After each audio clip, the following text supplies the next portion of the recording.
Randy Clark and Bill Johnson, Heidi Baker, I remember the beginning of that period of time when that was just starting. It was a new element that was shaking up the church world in terms of what does this mean. It produces chaos. People that aren't willing to deal with the chaos can't be visited with new elements. But when the new thing comes, there's this period of time when we don't know where this is going. But out of that chaos comes this practice of new possibilities. Where are the new possibilities that are happening right now in the earth? What's the new element that God is doing? When I came out of my experience with Donald Trump in 2015 and 2016, the Lord spoke to me a word, and he said Isaiah 45. And this is kind of interesting because the day that I met Trump, President Trump, I actually was supposed to be meeting with Kim Clement, my prophet friend. And Kim had a stroke that night, and I had not known that he had a stroke. I didn't know how bad he was. I just heard that he was sick. And we were supposed to meet Donald Trump at the same time in a meeting. And I figured for sure my prophet friend is going to have the word of the Lord, and he'll hear what God says, and I'm interested in what he's got to say. But there was no Kim Clement there to hear the word of the Lord.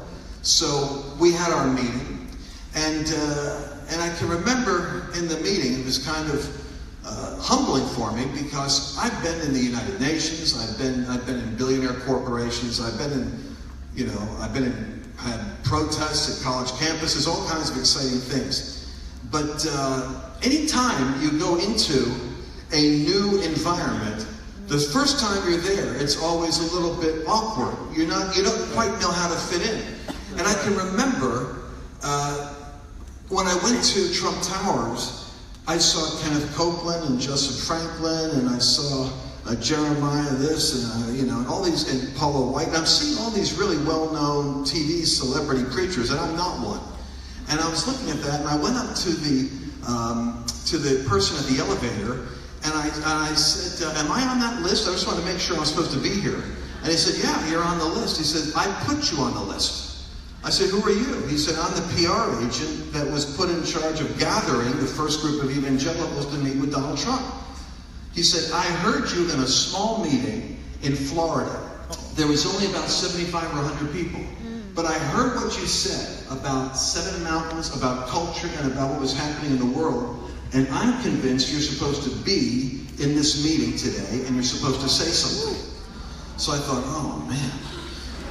So I took a seat at the end of the table, as far away from Donald Trump as I could, and I sunk down in my chair. And I'll be honest with you, I was trying to say to myself that I'm just being humble, but the truth is, I was nervous. I didn't know what to do in that environment. And I thought, this is a really awkward feeling. I haven't been here. I haven't been involved with politics like this. I haven't been involved with campaigns. So people are talking and talking and talking, and there was an interesting exchange with many of the pastors and Donald Trump. And as the meeting was winding on, I feel this kick under my chair.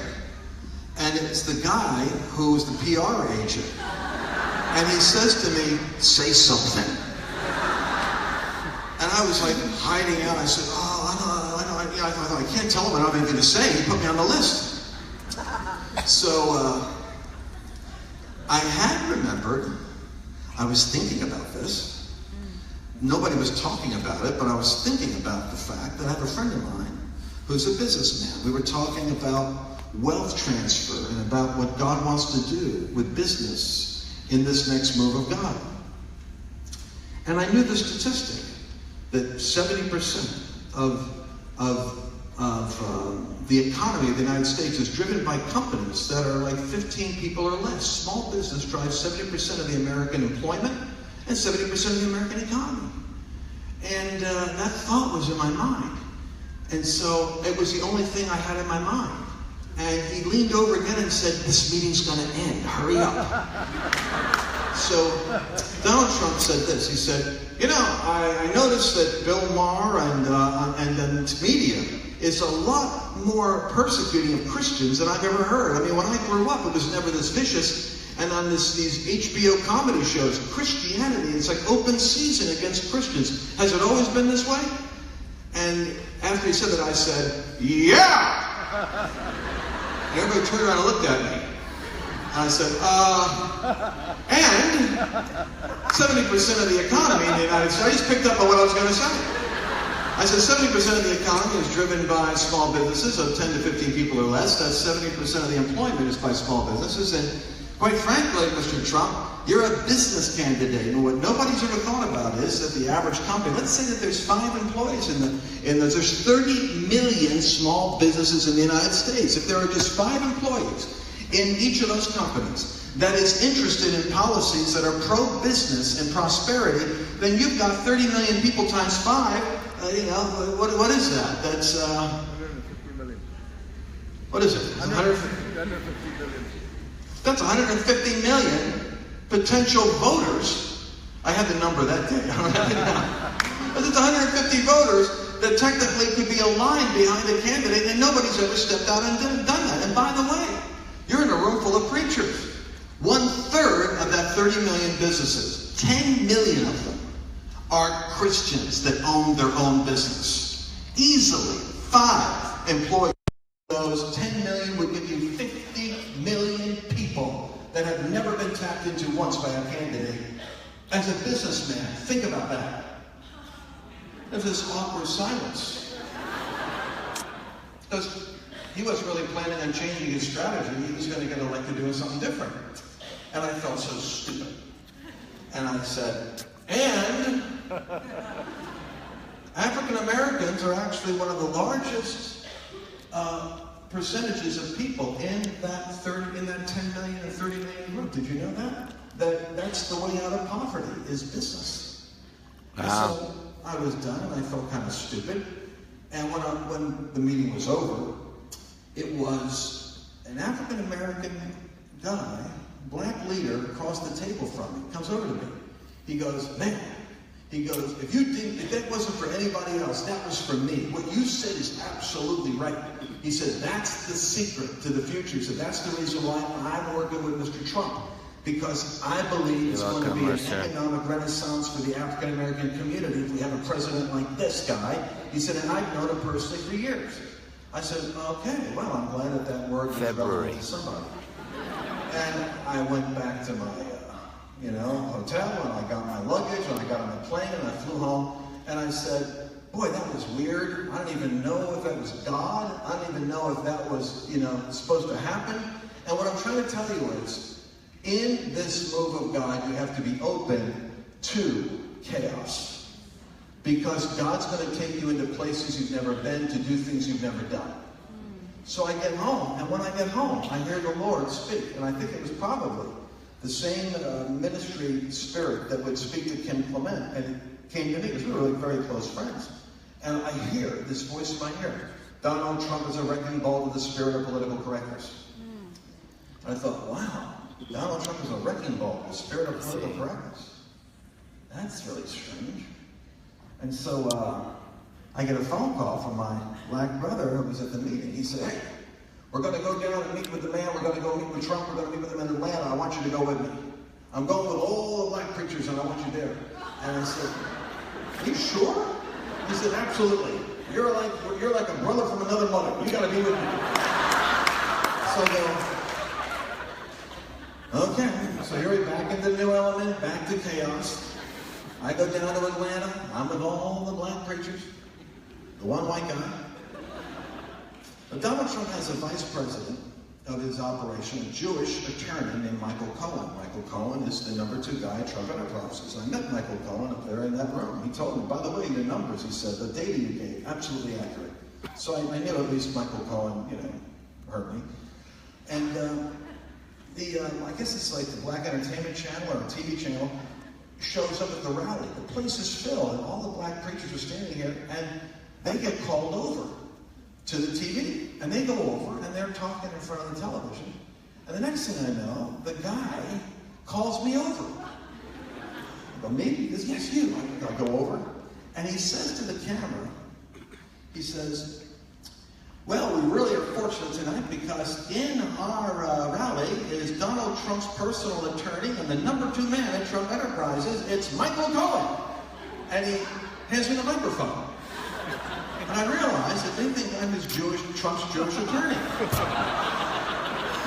And I'm like frozen. I'm staring at the camera. And they're say something. Here I am again, speechless. And so my voice cracks. And I sound like Jerry Seinfeld. I go, I'm not Michael Collins. My name is Lance. And they go, say something. I said, Donald Trump is a wrecking ball in the spirit of political correctness. Thank you. I put it out there. You know, like, oh, that's interesting. Okay, preachers are over. That makes sense. And I was again embarrassed. I go back to my hotel. I get my luggage. I fly home. And I'm saying, I should learn to say no. I should just say no. Maybe what God's teaching me is say no. So I go back down, I sit down in the same chair where I heard Donald Trump is a wrecking ball, and I'm thinking, man, you know how embarrassing that is? I don't know who's going to watch that on TV. And the Lord says to me, and this is weird, I've not heard the Lord. That is funny. And when you hear the Lord speak to you, remember this, it's like your voice talking to you. Because the Lord's speaking to you through your spirit. His spirit bears witness with your spirit. Your spirit sounds like you because it's your spirit. So when you're hearing the Lord, you really have to test it. You have to test the spirits and know if it's the Lord. I tell you, I'm sitting there. I hear the same voice that said Donald Trump is a wrecking ball hits me again, and the voice says, "The next president of the United States will be an Isaiah 45 president. The 45th president will be Isaiah 45." I said, "The 45th president will be Isaiah 45." Man. I'm going to test that spirit right now. And I thought, I know what I'll do. I'll go to Google. So I went to Google, and I typed in, what number president is Barack Obama? Because he better be 44, and he's 44. But then I said, but he got elected twice. So that made it 45. And I looked it up in Google, and it says that whatever number you are as the president, you pretty much wear that same jersey throughout the many year administrations you have. You're 44 in. If you get reelected, you're still a 44th president. I thought, oh my gosh, that makes the next president the 45th. And I'll be honest with you, I didn't know what Isaiah 45 was. So I opened the Bible, and I'm reading, "Thus says the Lord to his anointed, to Cyrus,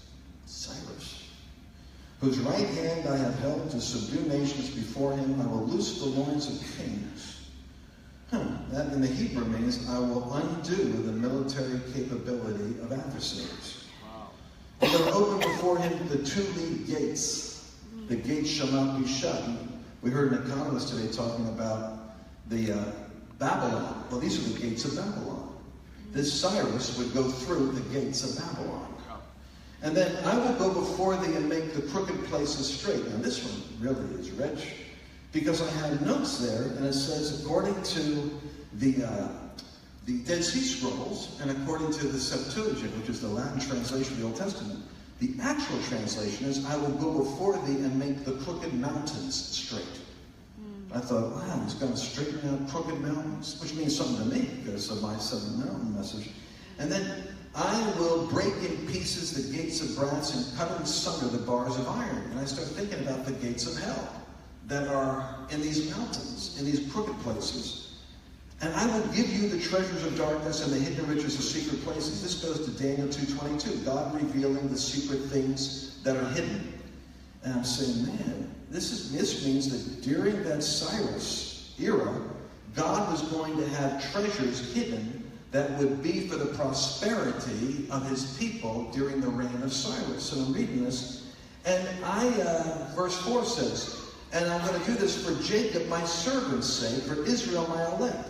I have even called thee by name. I have surnamed thee." And I'm realizing Isaiah wrote this prophecy 100 years before Cyrus was born.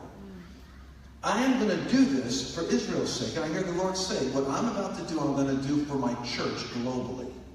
This isn't an election in the United States. This is going to be a reset for the United States that is going to be positive for the church worldwide. I'm not just doing this for America, I'm doing it for my people. Amen. And I looked at that and I said, I have surnamed thee, though thou hast not known me. that stunned me. Because the interpretation of that verse means that Cyrus didn't know the Lord.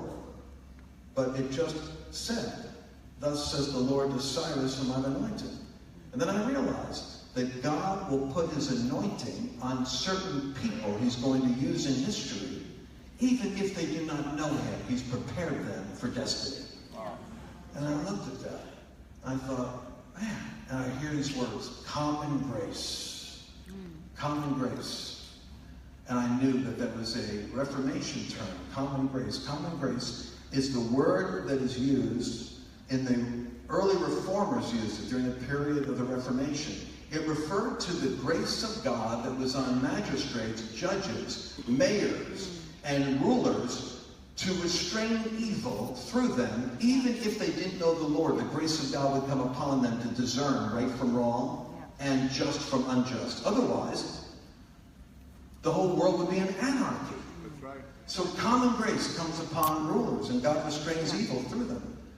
And saving grace is what gets you to heaven. Common grace is the grace that comes on secular rulers. And I'm looking at that and going, man, I sure hope this is the Lord talking to me, because that's a real doozy of a subject to talk about. I get a phone call. It's my black pastor friend again. He says, hey, you watch the news? I said, nah, man, I'm just reading. I think the Lord just told me that the 45th president is going to be a Cyrus, and that the Cyrus is going to be anointed by God, and the person that God's anointing is going to be the one who doesn't know him, and he's going to do this for his people's sake. And the only candidate I know that's in the top running, I know Cruz, I know Rubio, I know Kasich, they're all evangelicals. I'm telling you right now, the only guy that doesn't know him is Donald Trump. This must be him. He says, brother, you got to come with me. We got to go back to Trump Towers. I said, I don't know. The last time they thought I was Michael Cohen, and then I said I felt stupid the first time talking about economics, and no preacher knew what I was talking about. They don't even talk about economics. And he said, now listen. He said, there's a problem with Black Lives Matter. There's all kinds of controversy because of these things happening at the Trump rallies. So we're going to have a whole lot of black people there, and I need you there. I go, I don't know if you've noticed this lately, but I'm not black. Are you understand? Maybe there's so much to clarify. I'm not a minority right now. He said, well, you're a future minority. You should show up. So we can argue with that. So, I went to the meeting, and I want to tell you, it's a fascinating thing. Donald Trump came in. He walks into the room holding a Bible. So funny. Like when he walks in, he stops at the door. He says, my mother gave me this Bible. I usually use it to show people. In this case, I'm just wearing it for protection. The guy's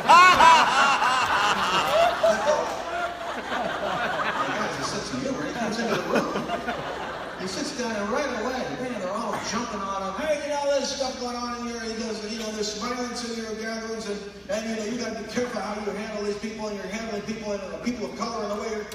And he's listening to them, and I'm thinking, boy, how's he going to work his way out of this one? I'm going to tell you, that guy has like a spirit of wisdom. Because he looks at them, and he goes, because I hear you, he goes, listen, he said, people look like they're planted in these meetings. He said, I'm having a love fest. I'm enjoying these meetings. My people, they're not violent. I love those meetings. He says, then there's these incidents where people break out and they're cursing and yelling. He said, and then when security goes to remove them, he says, they're looking for a fight. There's something going on here. He said, I talked to my security, and they weren't satisfied with that. They kept jumping on him. You can't do that. You're being sensitive. So then he says to me, very interesting. He said, let me ask you a question. Are any of you preachers in this room, this group? And there's a whole bunch of preachers, like activist preachers. He said, okay, let me ask you a question. If somebody gets up in your church while you're preaching and wants to take over the meeting, how do you accommodate that? And they said, we don't accommodate it. We will kick them right out of that church. We don't put up with foolishness like that. He said, but that's all I'm saying. I'm the preacher, and it's my church.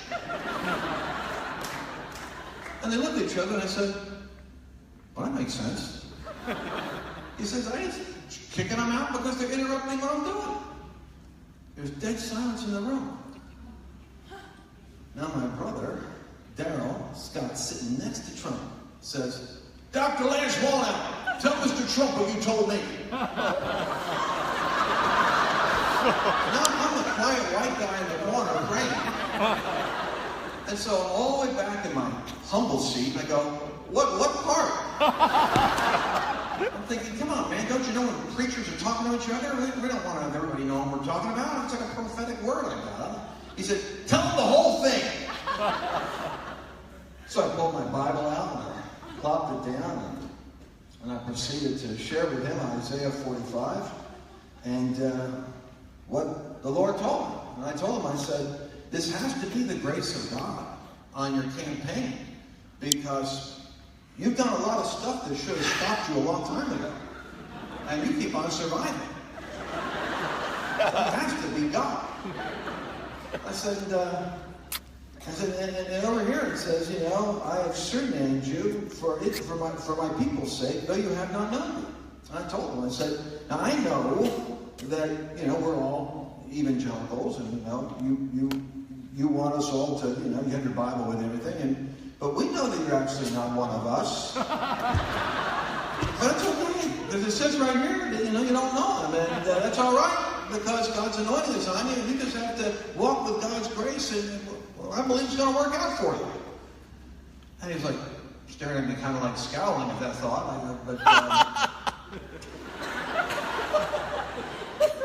And then Darrell goes, tell everybody here about common grace. So I explained to everybody in the room, including Mr. Trump, common grace is the grace God puts on secular leaders like Churchill or like Lincoln. These weren't revival junkies. These were secular people that, you know, we believe that even though they went into office not knowing the Lord, in Lincoln's case, we think he got saved sometime before, you know, the war was over, the Civil War. So we got done, and as we're going out, you know, it was meaningful to me. Donald Trump came up to me and he said, you know what you said there to me? He said that really, he was trying to say that really touched me. So he kept going like this and didn't know what to say because he doesn't know Christianese yet. So it's like, ministered to me or whatever. And I'm thinking, oh man, how do you describe what we just did right here? And so he said, that really meant a lot to me. I said, there you go. I'm so glad to hear that. And I have been an intercessor and a friend to him ever since then. Because I really believe that God hid himself in an unlikely vessel in order to do something that wasn't just for America. It was a global impact. Yeah, come on. This was a spiritual interruption. I mean, in America, during the inauguration, it was crazy, right? After the election, I'm one of the guys on CNN. If you see a picture of limos that were torched and destroyed, that was my limo that was actually attacked. And I believe that the Spirit of the Lord still is clarifying to God's people what he's doing. And most nations don't even know what's going on because we're getting our information through the filter of media. Come on. And media is no longer a neutral party. Media is an ideological wing of the political process in America. So you're not looking at CNN and getting news. You're getting people that are interpreting the news in such a way that it's designed to shape public opinion. But the Spirit of the Lord has been wrestling in America with a spirit. And I think in the Bible, it's one of the series I've got called Leviathan. There's a spirit that is described in the Bible as a twisting serpent. It literally fastens onto words and twists them in such a way as to disconnect relationships from each other. You'll see this spirit will attack relationships in the church. It's almost like a spirit that wants to twist something out of context to divide people.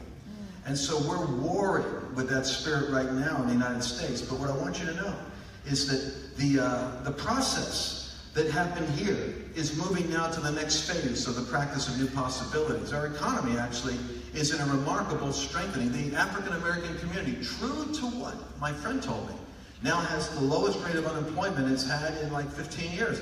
There's already evidence that God is doing something in America that is going to stabilize it. Now I'm sharing this with you for an important reason. When I was talking about Cyrus coming along, I remembered that Cyrus, this is the part that I shared with Lou Engle, Cyrus came along and came into power because of the intercession of Daniel. Daniel was in office when Cyrus emerged. That means that God had an intercessory movement taking place, preparing the way for new rulership to come into position. Isaiah 45 verse 15 says, "Thou art a God that hides thyself." God hid his plan in terms of what he was doing, and a lot of Christians missed it. They didn't even see that God was going to use an unlikely vessel in order to accomplish an unlikely task. When Daniel interceded, Cyrus came to power. When Cyrus came to power, Cyrus made a decree. And that's an interesting revelation. Because if there's something that is characteristic of Donald Trump, it's that nobody knows what he's going to say next. And so world rulers every night are checking their Twitter account to see what policy initiative Donald Trump is sharing on his Twitter feed regarding nations. He made a decree, and it had to do with God's people. And I'm believing, and I invite you to join me on this, I'm believing that Donald Trump can make a statement that is going to be for an authorization for God's people to come alive and rebuild and restore and participate in making America great. But in a sense, I want you to think about this. Cyrus's decree was that the people of God would return to build the house of God. Come on. That there would be a movement that would result in the strengthening of God's house. And out of that house movement, Israel, and what we read with Nehemiah, the Tabernacles Feast, came out of the decree of Cyrus to go rebuild your house. Go rebuild what was ruined. And out of that restoration of the house of God comes Nehemiah, who rebuilt the wall. And I started thinking about this. And I said, Donald Trump takes a lot of heat because he said, he's going to build a wall. Now, obviously, Cyrus wasn't prophesying something with Mexico. So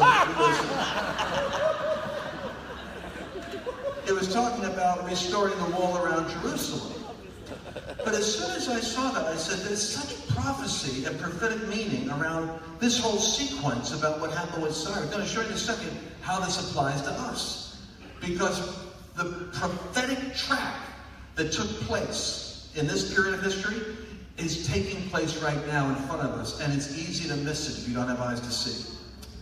The wall that is prophetically being spoken about now is a wall in Proverbs. I asked the Lord, I said, what is it about the wall? It's not about a wall, it's something else. The Lord said to me, he said in Proverbs, I think it's chapter 25, that a man without self-control is like a city without walls, broken into and ruined.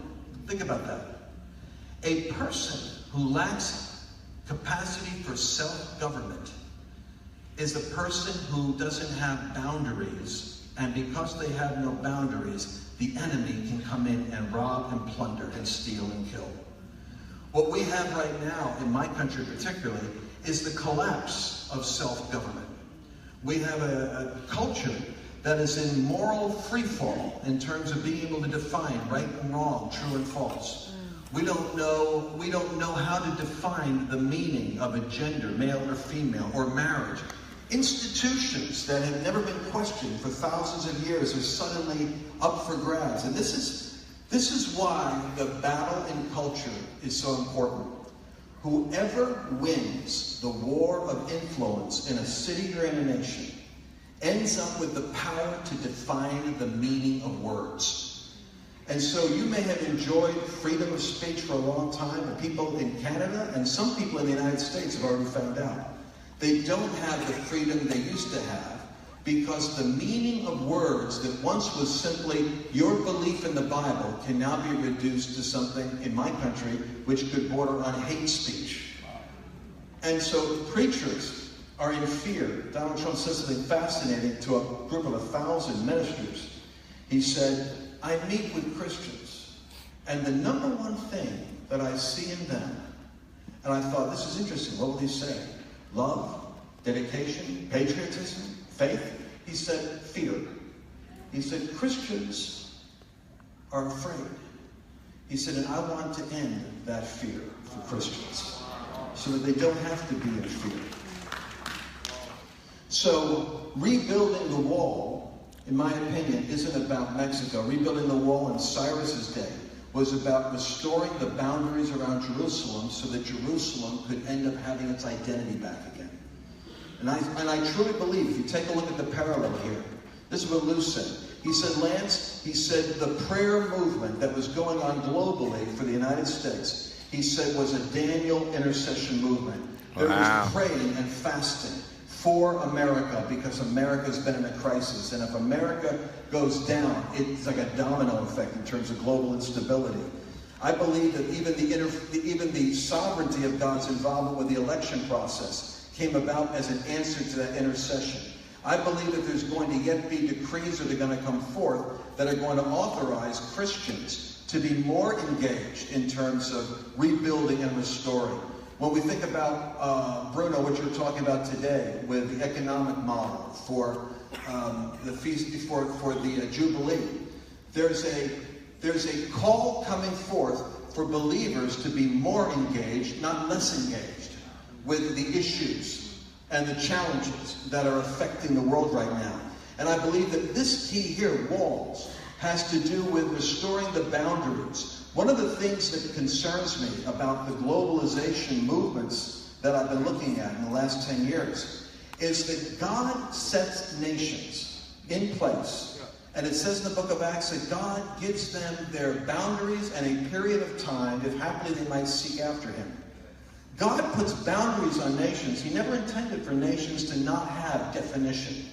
Never intended for nations to become collapsed so that everybody is one large Babylonian brick pile that just goes into a system. The truth is that the Tower of Babel, being man's creation, puts everybody into the place of a brick in a system that somebody else, a government for instance, will put you in your place and fit you where you belong. God doesn't create bricks. When the temple is being built, it's built out of living stones. Every individual stone has a different circumference, has a different shape. There's a different glory that God wants to exhibit in Singapore than the glory of China. There's a glory of the Philippines. There's a glory for Australia. And our challenge in the last days is to really expand our vision and realize that we're living in the time when intercession is releasing rulers into position that are going to support the strengthening of God's house being built so that definition can come to nations and liberation can come, and there can be a period of prosperity and flourishing that is coming into the earth. And it happens because nations can reveal the glory of God. Our challenge is to look at nations, and I'm encouraging you to change your language, especially those of us that have been in the move of God for the last 20 years. We keep talking about a 1 billion soul harvest. Update that. We're not using the old iPhones, we're updating them. The new language is that the 1 billion soul harvest is in the harvest of nations. Jesus wasn't promised a harvest of souls, he was promised nations for his inheritance. Singapore is a glorious gem in the Asia-Pacific Rim, with facets that can reveal the beauty and the symmetry and the glory of God, unlike any other city-state in this part of the world. I'm seeing a new breed of Christian rising up. They're moving away from fear of culture, and they're moving towards engaging culture. They're moving from a place of looking for a rapture or an escape, and they're moving to the place where they're crossing over the river into the promised land. And even though there's giants in the land, the Spirit of the Lord is saying he's already gone before us and given us territory. There's angels in this room that want to release the inheritance of nations to Jesus. And that requires a people who are willing to give to Jesus what he has been given by the Father. So our movement is really a movement that liberates nations to experience the glory of God and new ways of solving problems. The beautiful thing about the people of God is that when the body of Christ comes alive and does what it's called to do, we take the redemption that was available in the cross. And what we do is we release the provision of heaven into culture to solve problems that can only be solved by Christ through his anointed people. When you step into a business, Jesus said, if they receive you, they receive me. When you walk into a company, when you walk into government, when you walk into a campus, if they receive you, they're receiving Jesus with you. And Jesus with you has the ability to solve problems that you could never solve without Jesus. I was walking, my final point I want to make is I was working with a multi-billion-dollar corporation in a Muslim country. And the man who was in charge of the strategic planning, I was talking about creating a culture, oddly enough, of trust, and how trust becomes the currency that teams can work with at a higher level for innovation. And I was speaking about the power of trust, the speed of trust, and how trust can be established between people. It has a lot to do with, liberating the capital or the capability that's in people to work at an extraordinary level. And then people will work sometimes for psychic income more than for even financial income. And so I got done doing my speech, but this guy had his arms crossed. He's the strategic planner for this multi-billion-dollar corporation. And he told me when he met me, he was happy to have me speak at their event, but that in his opinion, most of what people like me do is motivational and it's not necessarily strategic. And so when we were done, I had an address with the managers of this company, and a couple of believers were there who wanted to see me. And I talked to them, and I'm hugging them as I'm going out the door. And I hugged one, I hugged another, and this guy was standing there, and I forgot that he's the strategic planner who had his arms folded during my presentation. And I hugged him. And so he stood there like this when I hugged him. And I said, oh, I'm sorry, I thought you were with them. So I'm hugging all the Christians, and he was standing near them. And so I said, oh, sorry about that. So I'm done. I go up to my room, and I get a phone call.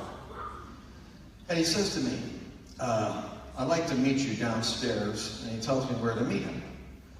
And I said, oh boy, here we go. So I go downstairs to meet him. And I'm sitting there, and he comes in, and he sits down across from me. He says, I want to talk to you about what happened this afternoon. I said, oh, no, that's a little mistake. He said, no. He said, first thing I want to tell you is I'm not a homosexual. I said, okay. He said, now, I want to talk about that hug. He said, I honestly didn't believe that you could make a difference in this organization. But when you hugged me, I realized something. My own father never hugged me. Whoa, come on. And something happened when you hugged me. And I'm convinced that if anyone could make a difference in this corporation, it would be somebody like you. Wow. I want to talk to you about how you would go about implementing the project with our organization. Wow. It's one of the few times I ever had a contract because I hugged the guy.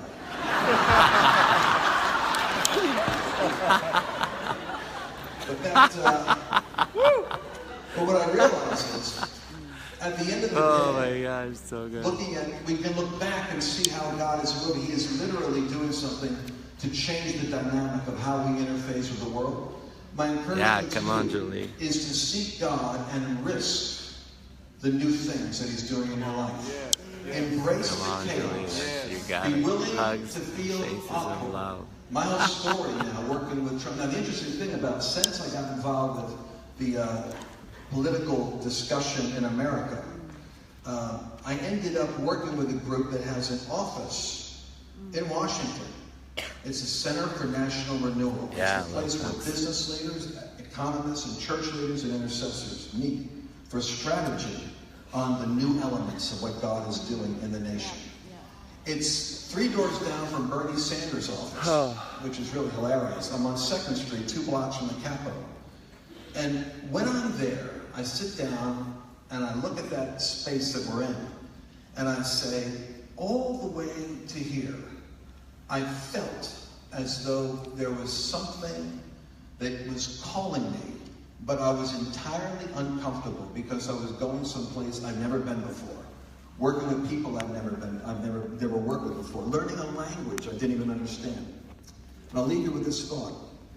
God is calling you into a future that He wants to make manifest through you.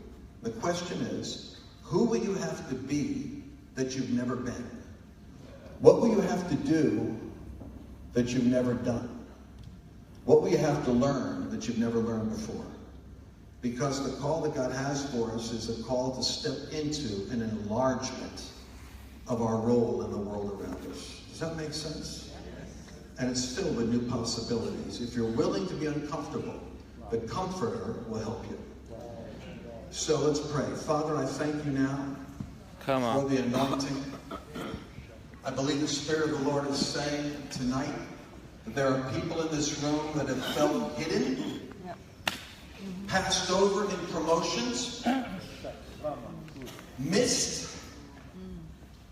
It's as though you've been around others that have had the opportunity to get their dream and do what they want, and you're wondering, Lord, what about me?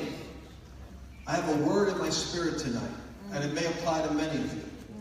But there's something called the purpose of delay. God has been holding you for a purpose that is greater than the purpose you had in mind. Hannah, that birthed Samuel, could not get pregnant. Sarah, the wife of Abraham, with the promise of Isaac, could not get pregnant.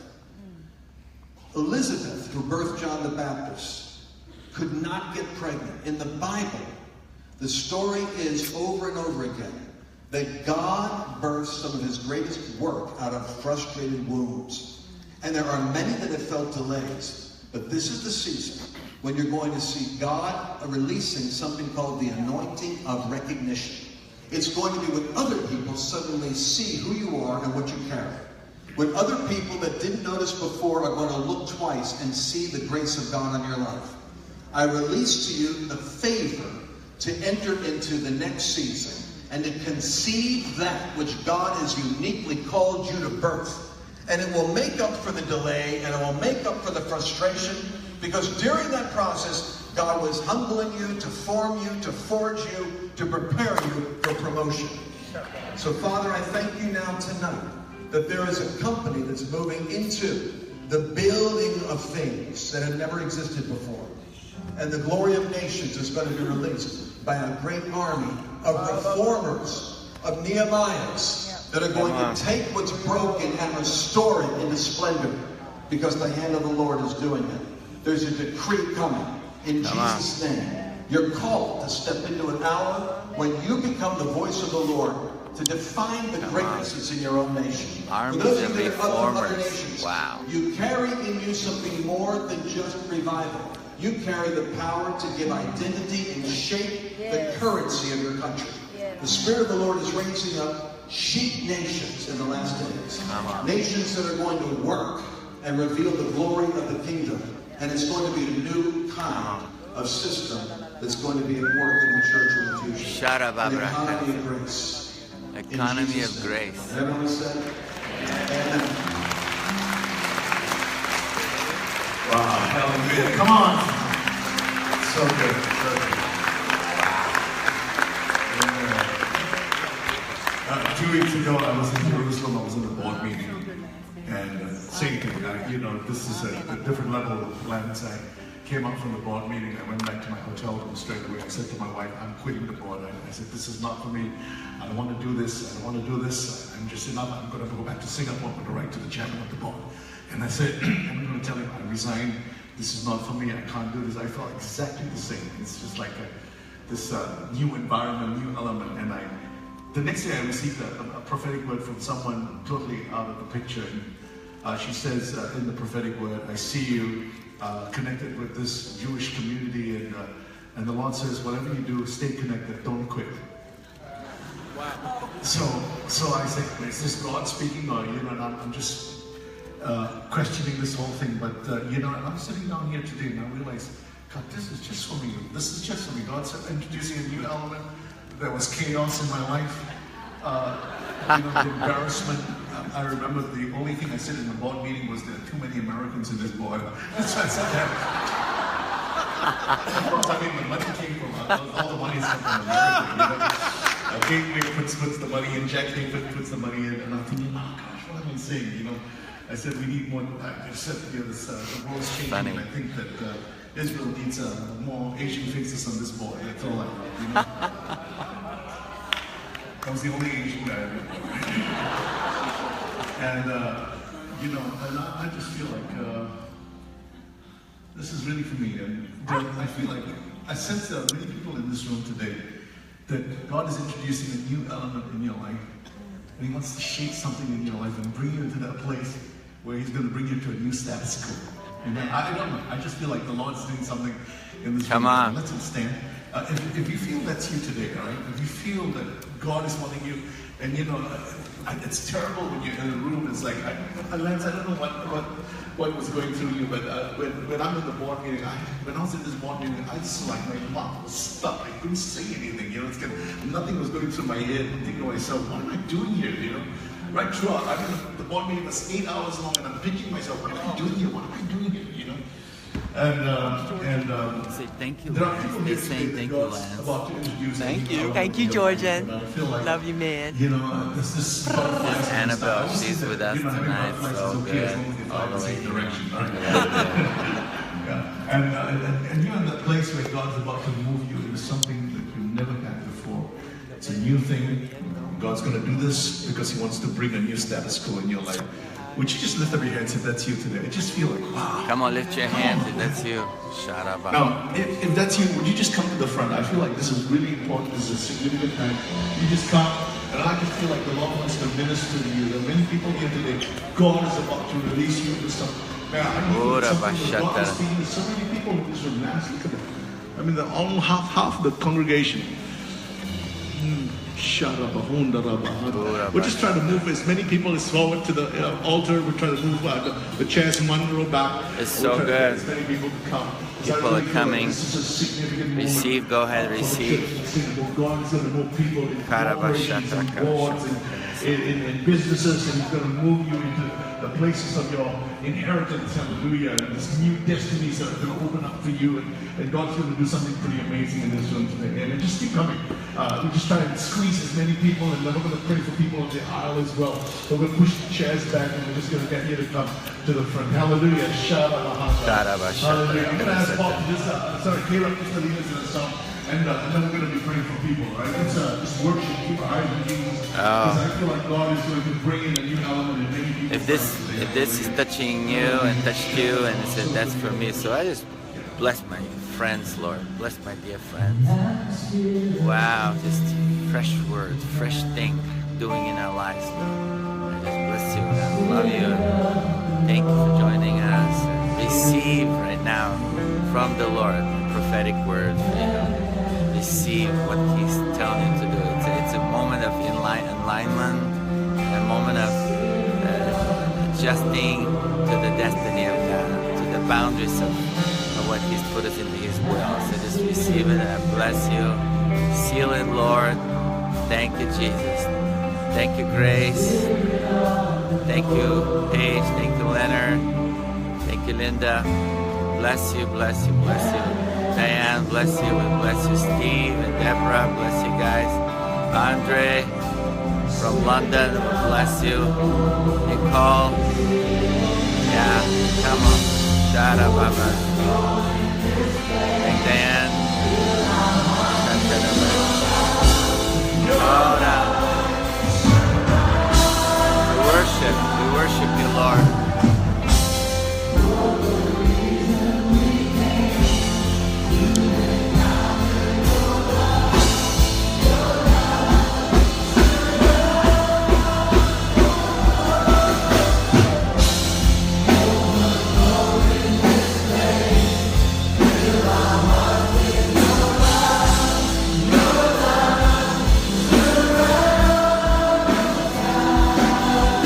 Worship the Lord.